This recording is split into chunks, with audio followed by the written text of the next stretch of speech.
Andito nga tayo sa taas ng loft natin mga kalapatids. Dahil sabi sa balita, ngayong gabi o madaling araw maglalandfall yung bagyong Owan. Kaya itong kulungan ni Padrino sa taas sa Kanibatek, ibababa ko mga kalapatids. Kailan natin ibaba, baka tangay ng hangin. Tapos lalagyan ko ng alambre.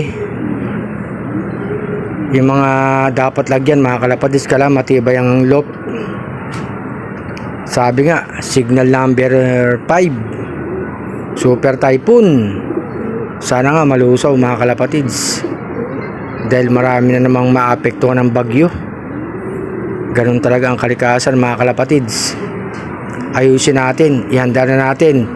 Baka bukas kasi ng umaga, paggising natin maulan na mga kalapatids. Meron pang isang itlog kaya kayong itlog to.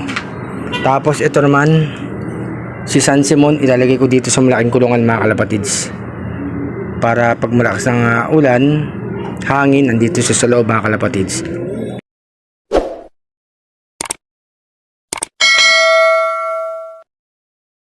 Itong loft naman natin, matibay ito mga kalapatids. Ayun, bakal. Tatali ko nilang sa may bakal, para pagka tinangay ng hangin, meron siyang kakapitan mga kalapatids.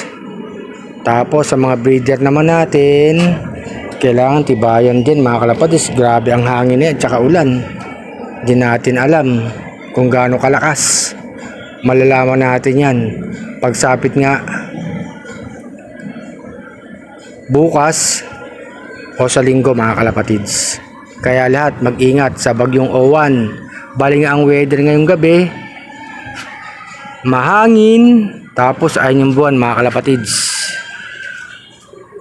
Mahangin na mainit ang weather.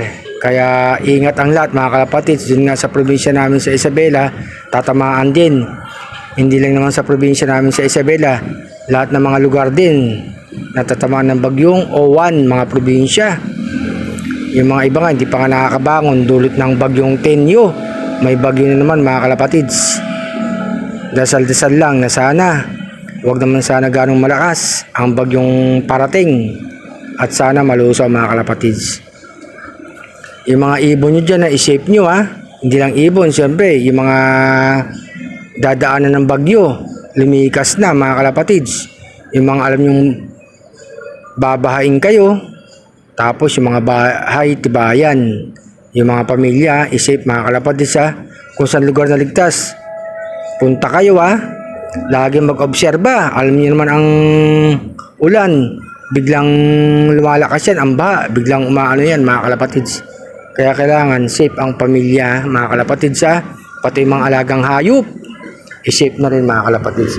Mas maganda na yung handa sa darating ng bagyo mga kalapatids. Lagi ang sinasabi sa balita kung kailan ang dating yan mga kalapatids, kung kailan ang landfall. Sana nga magbago, lumis na mga kalapatids. Eto nga, ayusin natin yung kulungan natin mga kalapatids.